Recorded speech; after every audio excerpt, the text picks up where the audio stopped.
Здравствуйте! Сегодня на вопросы нашей передачи ответит человек, которому последние недели без преувеличения приковано внимание всей страны. На наши вопросы ответит вице-премьер, министр экономики Республики Абхазия Адгур Ардзинба. Адгур Амиранович, здравствуйте! Здравствуйте! Спасибо вам большое за то, что нашли время и согласились ответить на наши вопросы. Если вы готовы, давайте приступим к интервью. Готов. Адгур Амиранович, наша передача «Тет-а-тет» непосредственно была создана в пик политического кризиса в стране для того, чтобы постараться разобраться, по каким же причинам все это происходит, какие предпосылки у политических кризисов в нашей стране, их было немало. И главное разобраться в том, а что же все-таки становится причиной всех этих кризисов и как правильно и грамотно из них выходить и привести к тому, чтобы их не было. Спасибо за вопрос.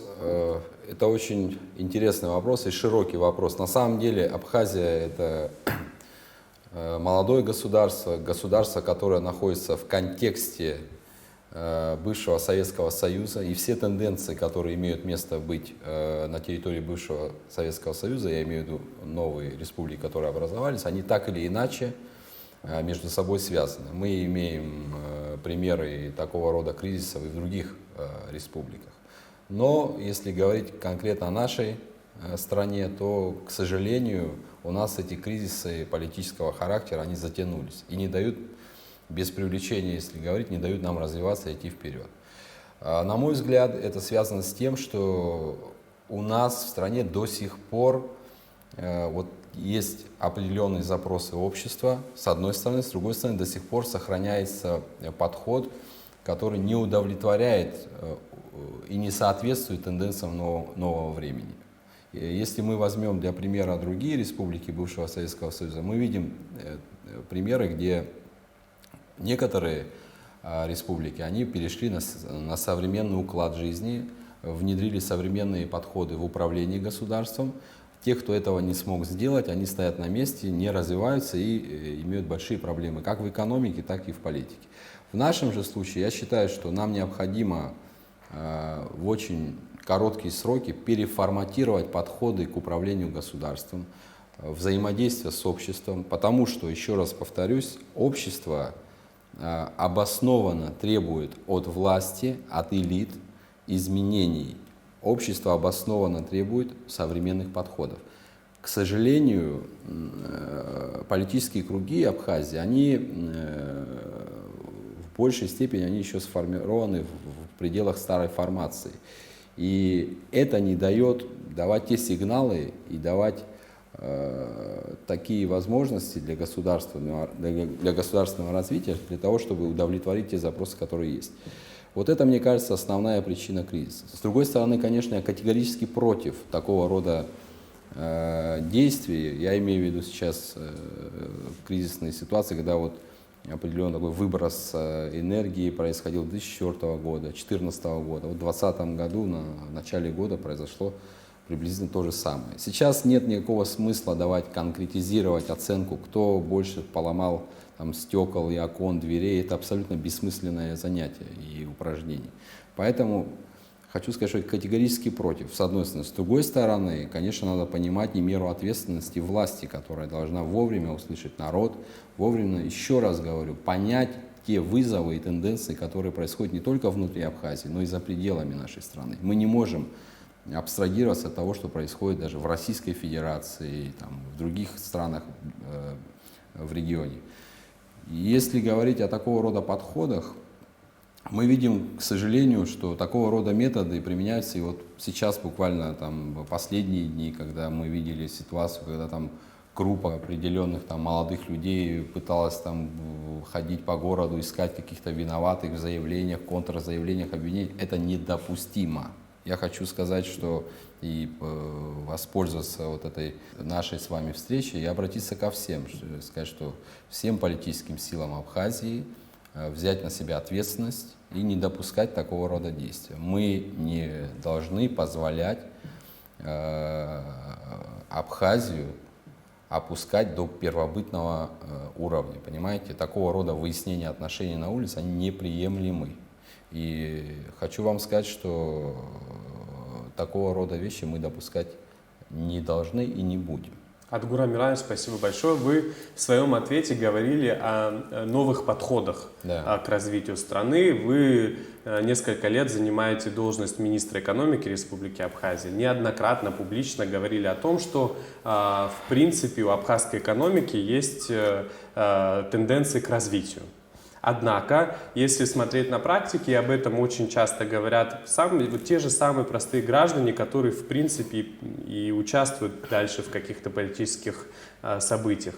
Жизнь в Абхазии не становится лучше, не становится проще. Зарплаты также маленькие, зарплаты, какие-то другие социальные пособия, они тоже недостаточны для того, чтобы достойно жить в этой стране. И очень часто представители молодого поколения, у которых появляется такая возможность, они уезжают. Но вот как быть? Как вы характеризуете в целом свою работу в Министерстве экономики? Почему нет вот этих вот ощущений того, что экономика страны развивается? Справедливый вопрос, Саид. Спасибо вам за этот вопрос.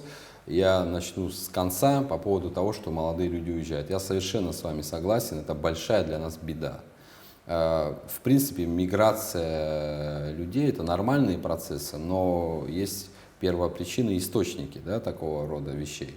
В нашем же случае это большая беда. Я на своем примере могу вам сказать, что вот за все годы моей работы в Министерстве экономики, в других органах государственной власти, в Абхазском государственном университете, я могу назвать несколько десятков людей, которые уехали из Абхазии именно из-за того, что они не смогли здесь себя реализовать, не нашли достойную не то чтобы работу, а применение своим идеям. Потому что есть категория людей, которые не всегда можно даже мотивировать высокой зарплатой. Для этих людей, это люди патриотичные, они хотят видеть реализацию своих идей на благо страны. Когда они упираются в вот такую стену, конечно, у многих опускаются руки, и они уезжают. Это и в Министерстве экономики мы с этим сталкивались, молодые ребята, я так могу сказать, которые являются такими яркими представителями абхазского народа, вынуждены были уехать. Это большая беда. И это как раз показатель того, что у нас,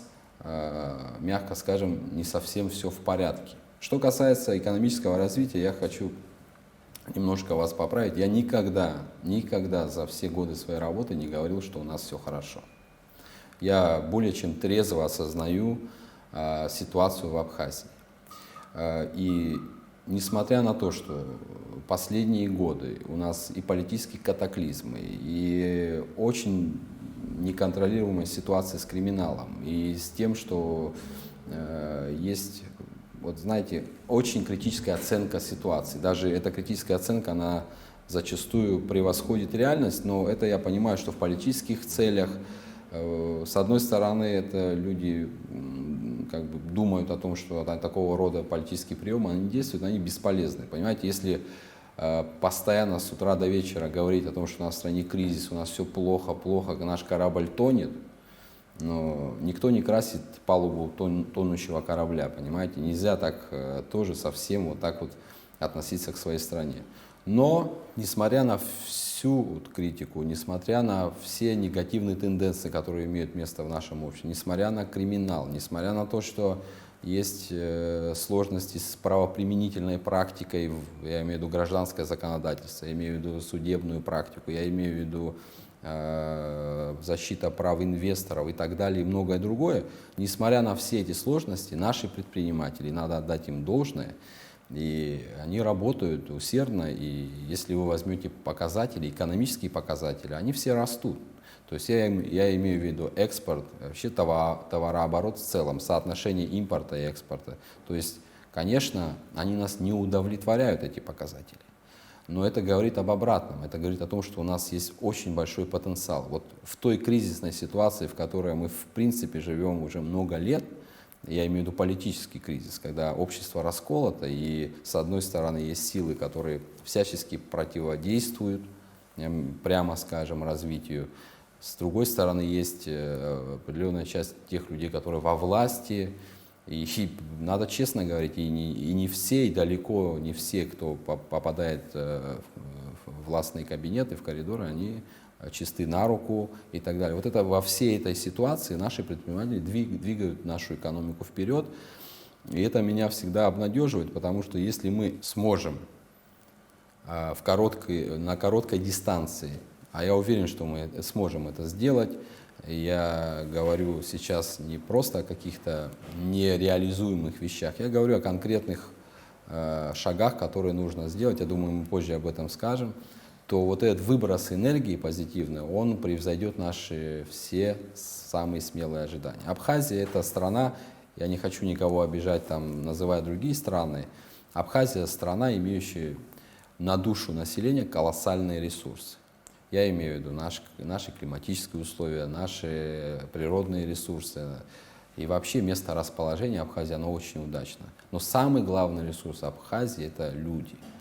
И люди у нас есть. И, кстати, вот за последнее время, уже какой последние дни, недели, некий такой политический контекст у меня, и я общаюсь с многими сотнями людей, встречаюсь, и я хочу вам сказать, что я и раньше это знал, но сейчас еще больше удостоверился в том, что у нас прекрасные люди, которые, несмотря на все, несмотря на то, что политики очень часто обманывают нас, и, в принципе, на политической сцене уже много лет одни и те же лица, люди не потеряли надежду. Это большая энергия, которую мы должны использовать и двигаться вперед.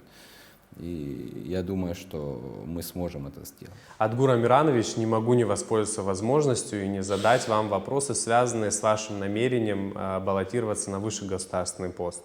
И в этой связи мой первый вопрос. Вам 38 лет, вы политик нового поколения, как многие об этом говорят. Не буду обсуждать 38 лет, это мало или много для того, чтобы быть президентом. Я бы все-таки хотел поговорить о том, какие мысли вас привели к тому, что вы намерены баллотироваться на высший государственный пост. Почему вы решили стать президентом Абхазии? Почему вы считаете, что вы достаточно готовы уже к тому, чтобы стать президентом нашей страны? Это очень сложный вопрос, и дать на него однозначный ответ невозможно, потому что нет никакого университета или школы, которая выпускает готовых президентов. Но глядя на то, что происходит в Абхазии, глядя на те события, которые произошли вот буквально недавно, и опираясь на нашу команду профессионалов, молодых энергичных людей, мы коллективно принимали это решение, советуясь друг с другом. Но также я общался и с людьми, безусловно, старшего поколения, младшего поколения. Это, безусловно, сложное решение, которое принято. Но мы его приняли, потому что мы посчитали, что Абхазия сейчас находится, с одной стороны, в очень тяжелой ситуации, безусловно, тяжелой ситуации. С другой стороны, Абхазия имеет шанс именно вот сейчас, потому что вот эти процессы, которые сейчас происходят, они носят не эволюционный, а такой революционный характер. То есть, и мы считаем, что именно сейчас в Абхазии есть шанс полностью перейти на новые рельсы развития. Я считаю, что пришло время отойти от тех вещей, от той парадигмы, которая разделяет и раскалывает наш народ. Вот вы посмотрите сами, Саид, вы же видите, что происходит. Значит, кто-то пришел в буквальном смысле сверг другую политическую силу. Потом пришли другие, свергли других. То есть это никогда не закончится, понимаете? Это будет нас тянуть назад без остановки. В принципе, почему развалился Советский Союз? Потому что, еще раз говорю, политические элиты и политические процессы, которые происходили наверху, они очень сильно отставали от того, что требует общество. У нас это то же самое. У нас очень много политических партий, я даже не знаю их точное количество, по-моему, никто не знает. Ну, вы знаете. Вот. И я не судья, я никакую оценку давать их деятельности не имею права, но хочу вам сказать, что если обобщить, то у нас, на мой взгляд, это простой гражданская позиция, у нас есть две всего партии. Это партия временно работающих и вторая партия временно неработающих. Это одни сменяют друг друга без конца, одни и те же лица. И по определению эти люди не способны объединить наше общество. Это не потому, что они этого не хотят, а потому, что есть определенный политический бэкграунд, который не позволяет. Потому что они свою политику строит только на критике, понимаете, вот, все плохо, мы пропали, кризис и так далее, понимаете. Одни критикуют другие, другие критикуют взамен, практически ничего не предлагая. Поэтому, если речь идет обо мне и о людях, которые находятся в нашей команде, это люди свободные от этого политического прошлого, это люди свободные от каких-то политических обязательств. Мы и наша команда не заключала никаких политических союзов ради удовлетворения чьих-то политических амбиций, мы не распределяли никакие портфели. То есть у нас абсолютно понятная государственная позиция. Мы идем вперед для того, чтобы объединять людей и скажу прямо, мы будем приглашать в свою команду профессионалов из всех политических лагерей. Я понимаю, что это говорят все, я понимаю, что это напоминает некий популизм, но хочу вам сказать, что есть живой пример. Я руководителем Министерства экономики являюсь 5 лет. Если вы посмотрите, это несложно открыть сайт Министерства экономики, вы посмотрите, кто там работает, там нет людей, которые бы пришли туда на работу не по профессиональным качественным принципам. И это в основном молодые люди.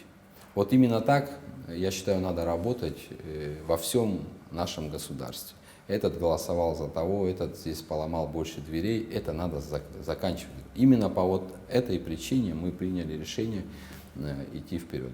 Есть еще и другой вопрос. Вопрос связан с тем, что вот вы говорили о том, что 38 лет и так далее. Но здесь дело не в возрасте. Дело в том, что если сейчас некая самореклама может быть как бы воспринята, но есть еще вопрос опыта работы. И есть люди, которые, допустим, по возрасту старше, но практической работы в качестве руководителя и так далее у них меньше. Это просто можно открыть биографии и посмотреть.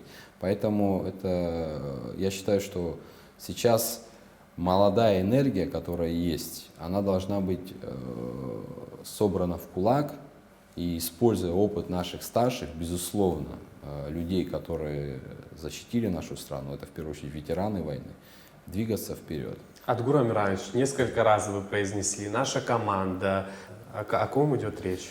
Я когда говорю «наша команда», я говорю о том, что это, в принципе, наши подходы к работе. То есть, вы знаете, у нас нет такого понятия, как вождизм. То есть, все решения, которые мы будем принимать, используя коллективный разум. Так как мы делали и делаем, допустим, в рамках Министерства экономики. Кто эти люди? Это молодые люди в основном, люди, которые имеют профессиональные навыки, имеющие опыт и желающие работать честно и беспристрастно. Вы не готовы назвать имена, допустим, в случае вашей победы, имя человека, который возглавит правительство Абхазии. Мы знаем, кто вместе с вами идет в команде в качестве вице-президента. Все остальное очень завуалировано, скрыто. Это делается намеренно? Нет, я могу назвать имена, я не готов пока называть, кто займет пост премьер-министра или какие-то ключевые позиции. Считаю, пока на данном этапе это не очень корректно. Но могу назвать имена. В нашей команде будут молодые профессионалы, такие как Чансух Нанба, например, да, Даур Кови, Даур Курмази. Это люди, которые проявили себя. Мы будем приглашать в команду таких замечательных специалистов, которые и до этого себя проявили, как Бадра Гунба, хотя он сейчас баллотируется в качестве вице-президента. И это никак нам мешать не будет приглашать его в команду. Такие как Вова Делба, например. И все наши товарищи, все, с кем мы общаемся, в работе сталкиваемся. И у нас есть хорошие человеческие отношения, профессиональные отношения. И есть очень много имен, которые я могу называть. Просто мне кажется, это не очень будет правильно на этом этапе. Адгур Амирович, еще 2 месяца назад факт. Не могли вы знать, что будете баллотироваться на высший государственный пост. У вас есть предвыборная программа? Говорить мы о ней не можем, но есть ли у вас предвыборная программа? Если да, как так удалось быстро ее создать? Или же вы будете придерживаться предвыборной программы экс-президента Абхазии Рауля Хаджимова? я слышу много разговоров о том, что у кого-то есть программа. Мне всегда вспоминается старый анекдот про Леонида Ильича Брежнева, который был автором книги «Малая земля». Вы помните, такая была книга. Когда его спросили, вот хорошая эта книга, он сказал, да, хорошая книга, я ее тоже читал. Иногда, вот если сравнивать интервью наших некоторых политиков и читая их программы, складывается именно такое ощущение. Что касается нашей программы, да, она у нас есть. Мы работали в Министерстве экономики над разными программами. Это известные программы развития экономики. И мы сейчас работаем над тем, чтобы все это объединить, актуализировать. И в ближайшее время мы представим широкой общественности эту нашу программу. Безусловно, эта программа будет состоять из первоочередных шагов, то есть то, что надо сделать там первые условно 100 дней на краткосрочной дистанции. Будут мероприятия, которые необходимо будет реализовать на среднесрочной дистанции и на долгосрочную перспективу. Очень важно здесь отмечать, какой результат мы ожидаем от каждого из этих мероприятий. Мы будем опираться на ту программу, которая была подготовлена при поддержке московской абхазской диаспоры, а именно Беслана Родионовича Агарба. Этот материал мы, безусловно, будем использовать, потому что мы принимали непосредственно активное участие в ее разработке. Также немаловажно, мы будем опираться и на стратегию социально-экономического развития, которая была разработана нашими учеными. Это Центр стратегических исследований, на тот период возглавлял Олег Несторович Домени. Это тоже очень объемный, хороший документ, который, учитывая то, что с момента его изготовления до сегодняшнего прошло определенное количество времени, нужно его актуализировать, опять же, привлекать наших ученых, привлекать специалистов извне, и мы будем именно вот эти материалы использовать. Не будем углубляться в программу, для этого будут эфиры, которые определит Центр избирком. Продолжая тему того, что еще 2 месяца назад вы никак не могли знать, что будете баллотироваться, я хотел спросить, откуда у вас деньги на предвыборную кампанию? Извините за такой вопрос, но мы все понимаем, что это далеко не самое дешевое удовольствие. Я вам отвечу коротко. Мы в своей предвыборной кампании будем руководствоваться строго законодательством Республики Абхазия, которое регулирует выборный процесс. То есть в законодательстве определена какая-то сумма на предвыборную кампанию? И источники определены, которые могут быть сформированы из разных направлений. Адгур Амиранович, проблема Абхазии, наверное, всех послевоенных лет, это сложная криминогенная ситуация, не будем тоже углубляться.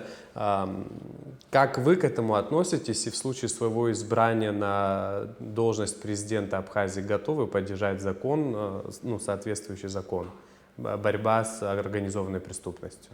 Криминогенная ситуация в Абхазии, безусловно, является одним из самых острых вопросов и ограничивающих наше экономическое развитие. И вообще развитие страны. И борьба с организованной преступностью – это то, чем мы обязаны заниматься и будем заниматься. Но, опять же, здесь подходы. Вот когда мы говорим об организованной преступности, вот вы когда-нибудь видели по телевизору, когда тушат лесные пожары? Да, конечно. Вы, наверное, знаете, что такое просека. Угу. Когда идет волна, есть вот параллельно команда работает следующим образом. Идут вперед, значит, делают просеку, чтобы огонь не распространялся дальше, в случае того, что если не успеют потушить. И параллельно пытаются тушить очаги. И именно здесь, в борьбе с криминалом, надо подходить именно так. Криминал не возникает сам по себе. Кто-то может говорить, что сложная экономическая ситуация, согласен отчасти. Но если мы посмотрим на людей, на безызвестных людей, которые совершают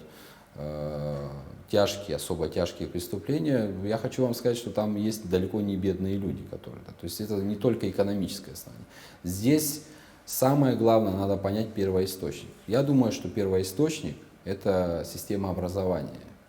Это государственная система. То есть вот это все взаимосвязано, понимаете? Просто бороться с последствиями это полумеры. Надо искать первоисточник. Тогда у нас будет системный подход. Только принять закон об организованной преступности, не укрепив силовые структуры. Мы привыкли ругать силовые структуры, отчасти может быть обоснованно, может быть не обоснованно, но нужно понимать, что когда мы критикуем кого-то, мы должны понять их возможности. Есть ли у этих силовых структур соответствующая техника, есть ли у них соответствующее материально-техническое обеспечение в целом. И вообще подходы к работе, они, мне кажется, устарели. Понимаете? Вот для примера вам скажу, что если так вообще уместно здесь упоминать, я не так давно, несколько месяцев назад, проходил обучение в Лондонской школе экономики, и мне было интересно, как работает система. Так я выяснил, что в городе полумиллиона камер видеонаблюдения, и человек в среднем под камеру видеонаблюдения попадает больше 300 раз. Понимаете?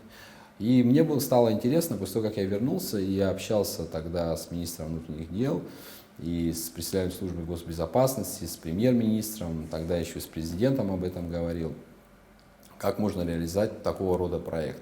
И были какие-то начинания, но они безуспешны. Ну, Адгур Амиранович, какой смысл в этих полумиллиона камерах, когда складывалась долгие годы, послевоенные годы практика, когда очень многие вопросы можно было решить по звонку?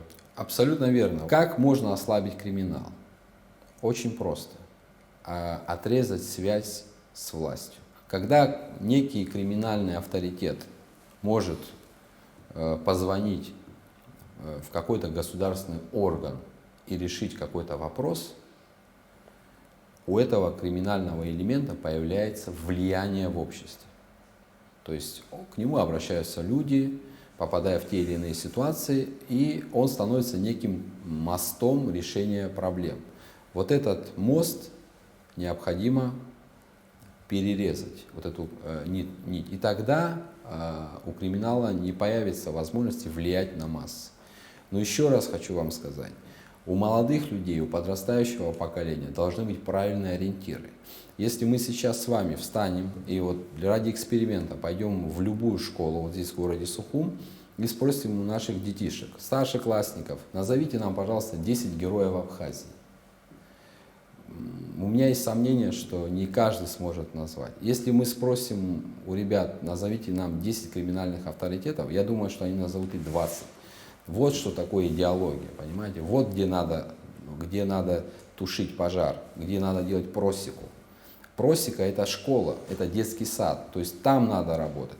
А то, что уже сейчас происходит, с этим надо бороться жестко, бескомпромиссно, потому что криминал должен понимать, что есть власть, есть государство. Криминал, он есть во всех развитых странах. Порядок навести можно и нужно. Наше общество, наши граждане достаточно законопослушные. И мы все знаем, это много раз звучит о том, что когда мы переезжаем границу, совершенно по-другому себя ведем. Потому что мы понимаем, что есть правила, при нарушении которых неизбежно наступит наказание. Вот это важный аспект. В обществе при каждой смене власти возникает один очень большой вопрос. Готова ли новая власть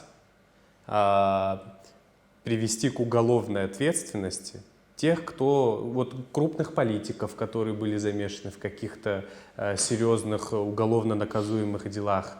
Это вот такой вопрос, который всегда стоит ребром в случае своего избрания на должность президента Республики Абхазия. Готовы ли вы, не мешать, это в любом случае не компетенция президента, конечно, не мешать Генеральной прокуратуре и со всем соответствующим органам решать эти вопросы только в русле закона? Вы знаете, я работаю 5 лет министром экономики, до этого я работал, но я, если не помогал, то точно не мешал Генеральной прокуратуре, можно поднять всю нашу переписку. Еще раз повторю, должна быть бескомпромиссная позиция у государства. Что, на мой взгляд, опять же субъективно, заставляет некоторых руководителей вмешиваться в эти процессы? Это тоже не добрая воля. Я уверен, что все наши руководители, они желали самое лучшее для нашей страны. Но когда у руководителя есть некие политические обязательства, некие какие-то, по-простому сказать, крюки, так или иначе, когда он приходит во власть, они о себе дают знать. И лицо может быть, да, теоретически вынуждено делать те или иные шаги. В данном контексте я абсолютно свободный человек, у меня никаких политических обязательств нет. И первое, с чего надо начинать, на мой взгляд, это коррупция.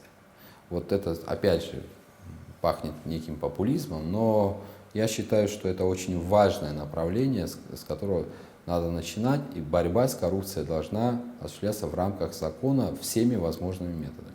Что касается привлечения к уголовной ответственности высокого уровня должностных лиц, это обязательно надо делать. Не просто может или это обязательно нужно делать, потому что в нашем обществе одним из главных принципов считается принцип справедливости. Мы не можем прийти кому-то домой и сказать, что ты нарушил закон и будешь наказан, простому жителю Абхазии, когда чиновники высшего эшелона совершают такие преступления. Тогда люди нас не поймут и не поддержат.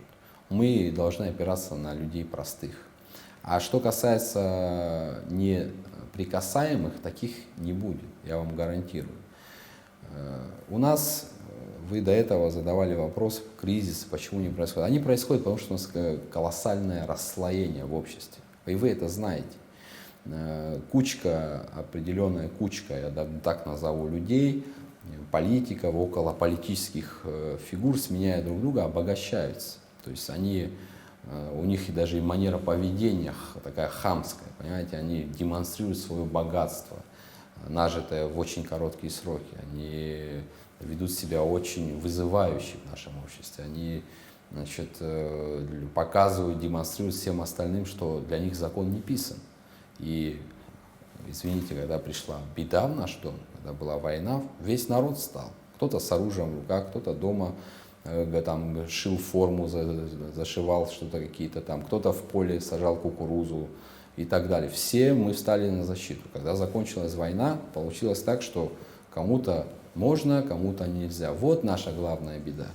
И надо быть поскромнее. Я, пользуясь нашей встречей, хочу пожелать этим гражданам уже сейчас начинать себя вести скромнее, потому что скромность — это то, что нас, абхазский народ, всегда украшало. И к этому мы должны вернуться своим сознанием или же с помощью жесткой дисциплины и жестких подходов. Спасибо большое. Адгур Амирович тоже готовился к интервью, старался подготовиться. Естественно, вот такой большой шлейф вокруг вас — это криптовалюта, криптоферма. Первый вопрос: у вас криптофермы свои есть? Нет.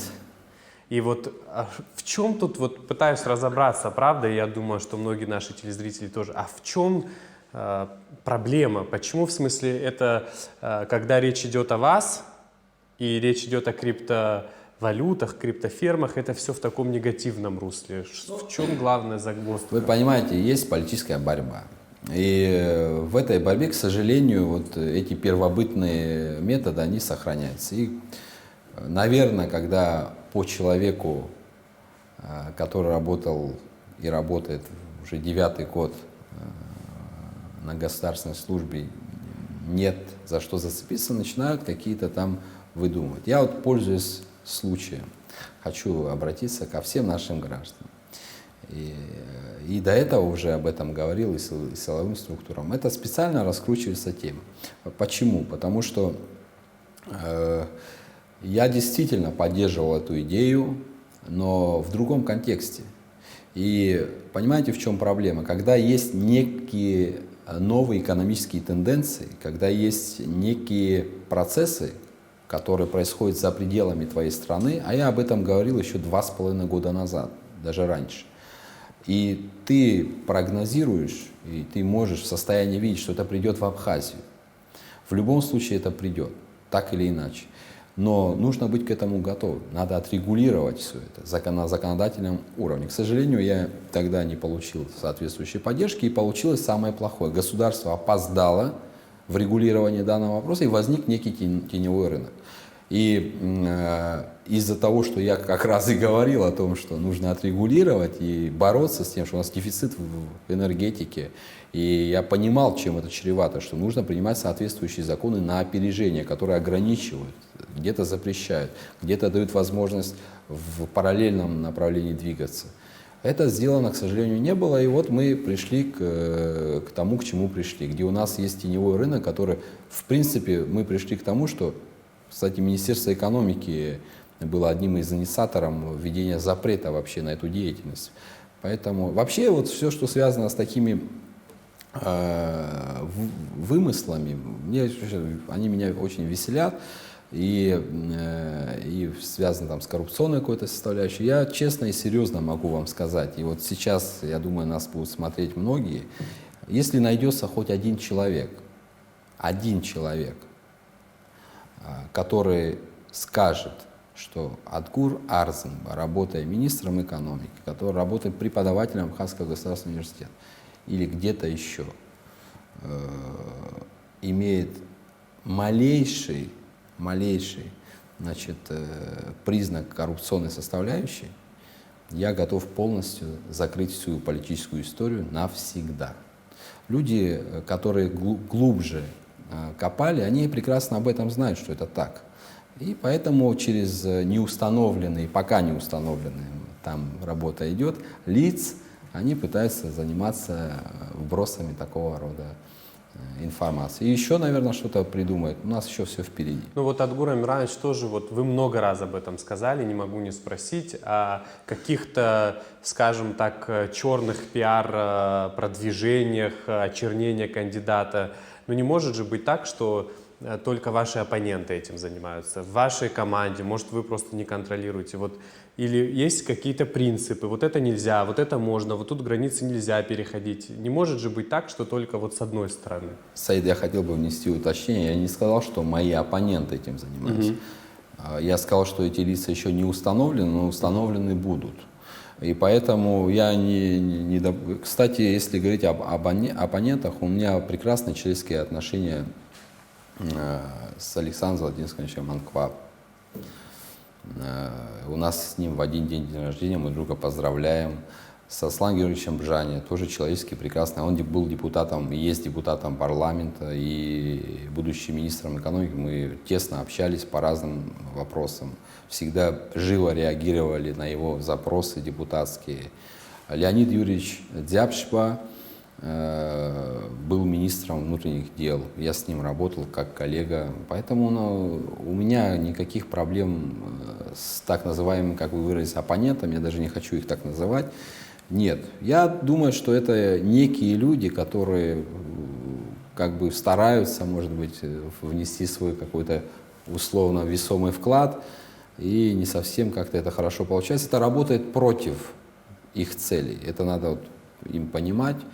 И я думаю, что это нас не украшает, надо прекращать. Это не работает, в принципе. Но мы же имеем некую политическую внутреннюю историю. Мы же это проходили уже. Но это не работает. У нас были, если вы помните, там и интервью, там Китавани, и всякие такие уже ужасные вещи. Ну что, это дало какой-то эффект, что ли? Кроме обратного. Поэтому давайте будем честно работать. Если есть претензии в Абхазии, ничего невозможно скрыть. Слушайте, если бы министр экономики Абхазии был бы бедным человеком в 2015 году и в 2020 стал богатым, ну, наверное, были бы вопросы, это было бы тяжело скрыть в Абхазии, где, знаете, вот все, что у меня было, когда я пришел на работу, вообще в 2011 году, на самом деле, я еще при Александре Золотинском Анкваб начал работать, когда он был президентом, и за годы моей работы сменилось 6 премьер-министров и 2 президента. Поэтому за весь этот период, если у меня что-то изменилось в лучшую сторону, и это изменение связано с моей профессиональной деятельностью, ну пускай покажет. Адгур Амирович, коротко поговорим вообще о молодежи. Совсем скоро, не знаю подробностей, но совсем скоро планируется создание то ли новой партии, это будущие лидеры Абхазии. Как вы к этому относитесь? Насколько эта инициатива необходима для нашей страны? Очень хорошо отношусь, тем более ее реализует мой брат Инал Арзанба, и мы об этом уже говорили давно, до всех этих событий политических, ну просто так совпало. Да? Я считаю, что Вот подбор кадров на конкурсной основе – это принцип меритократии, да, такое слово. Это очень важно. У нас, в принципе, в Министерстве экономики давно уже создан кадровый резерв, и мы на конкурсной основе пополняем наши ряды и видим в этом очень хороший плюс. Потому что некий элемент справедливости, он должен стимулировать людей. Когда человек понимает, что если он попал на работу, на государственную службу, неважно куда. Вот если взять коммерческое предприятие, вот у вас будет, дай бог, когда-нибудь большое, крупное коммерческое предприятие, и вы же не будете набирать на работу людей по принципу там, родственных отношений и так далее, потому что они будут вам вредить, это будет ваш прямой убыток. И на государственной службе то же самое. То есть, если вы будете набирать людей по родственным связям, они вас утопят, в первую очередь вас и вместе с вами государство. Поэтому нужно именно так и подходить. Эта инициатива, она очень хорошая, мы ее обсуждали и давно об этом говорили. Я думаю, что нужно поддерживать такого рода инициативы и поствыборный период. И вообще это направление нужно только расширять. Адгур Амиранович, не могу вас отпустить, не задав вам, на мой взгляд, очень важный для нашего народа и для нашей государственности вопрос. Это первый вопрос: есть ли у вас четкая позиция по вопросу продажи недвижимости иностранцам? Если есть, то какая? Ну, моя позиция по этому вопросу, она уже известна. Я думаю, многие с ней уже знакомы, я могу еще раз повторить. Да, пожалуйста. Есть вещи, в которых спешить нельзя. И последствия будут фатальными. Мы это уже проходили. Я хочу напомнить о том, что основанием для начала вооруженного конфликта, это мое субъективное мнение, послужило то, что коренного этноса в Абхазии, этот этнос оказался в меньшинстве. И не просто в меньшинстве, а в кратном меньшинстве. И в определенный период, на определенном историческом этапе, при поддержке так называемой там, большой земли, вот это большинство каким-то образом посчитало, что мы вообще здесь гости, понимаете? И вот это стало основанием для конфликта. Мы это уже проходили, поэтому здесь нужно подходить очень осторожно. Это первое. Второе. Если мы говорим о том, что мы легализуем продажу недвижимого имущества в личных целях для иностранных граждан, какую цель вообще мы преследуем? Для чего нам это сейчас нужно? Какая цель? Кто-то нам говорит, что это, я вот слышу там мнение неких экспертов, у них есть право на свое мнение, в том числе и на ошибочное мнение. Я не могу им запретить. Но они говорят о том, что это тормозит там некие инвестиционные процессы. Но это смешно на самом деле, поэтому даже комментировать не буду. Инвестиционные процессы не зависят от этого. Инвестиционные процессы зависят от другого. Это криминал, безопасность, это правоприменительная практика, работа судебной системы и многое другое. А потом уже все это идет. И для иностранных инвесторов у нас созданы все условия. Если касается коммерческой недвижимости, вот условно говоря, предприятие, иностранный гражданин в Абхазии на 100% может быть владельцем по нашему законодательству. Речь идет только о жилье, о квартирах, о домах. Здесь, считаю, учитывая то, что у нас экономические показатели на душу населения гораздо ниже сопредельных стран, здесь может возникнуть некие неконтролируемые процессы, когда опять, почему говорю опять, это мы уже проходили, когда абхазский народ, многонациональный народ, граждане Абхазии опять будут выдавлены из самых привлекательных зон нашей страны. Если мы хотим это повторять, давайте попробуем, но я против этого. Адгур Амиранович, я думаю, догадываетесь, каким будет следующий вопрос. Это ваша позиция по добыче нефти. Но тут хочу уточнить и для наших телезрителей, что сам договор был подписан еще в бытность президентства Александра Анкваб, но уже при Рауле Джумковиче Хаджинба договор был продлен.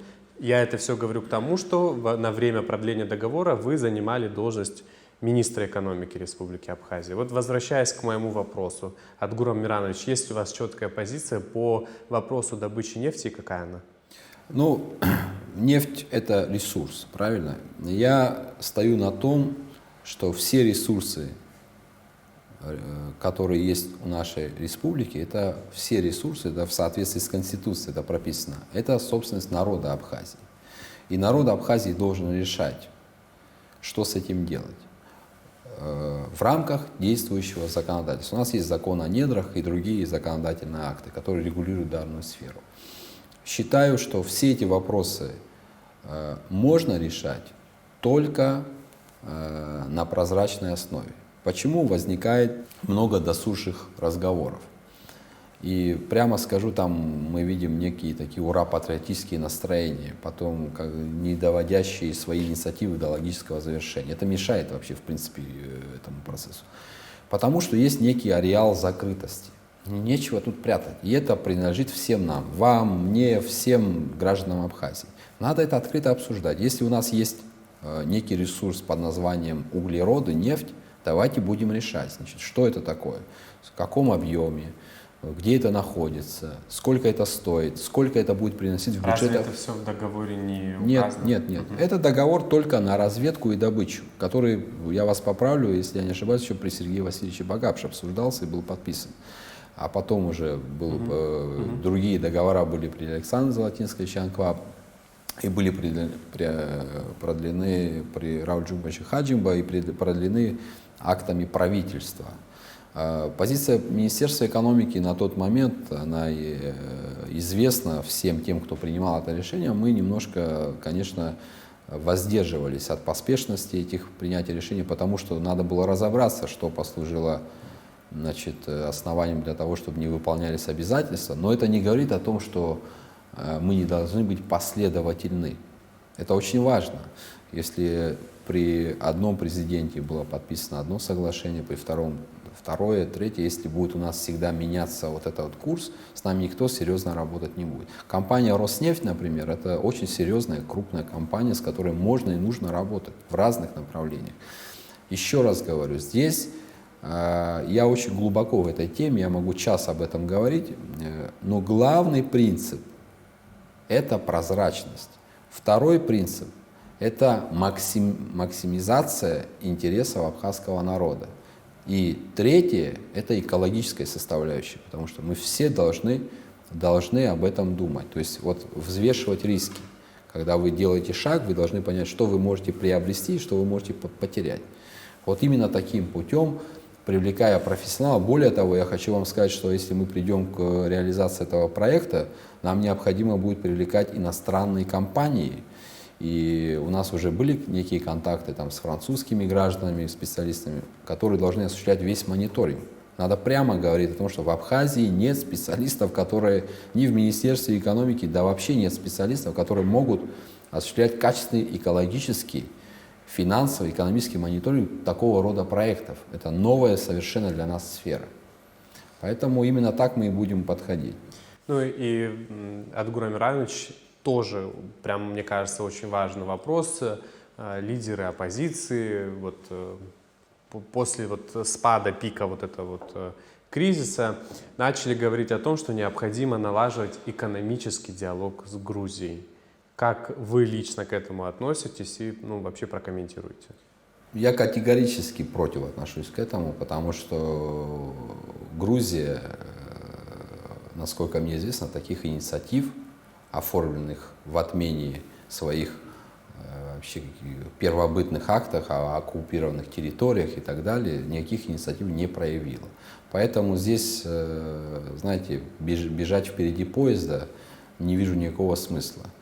Грузия – это соседнее государство, никуда мы от этого не денемся, но пока в Грузии будет звучать такая риторика, считаю, что такого рода прямой диалог исключен.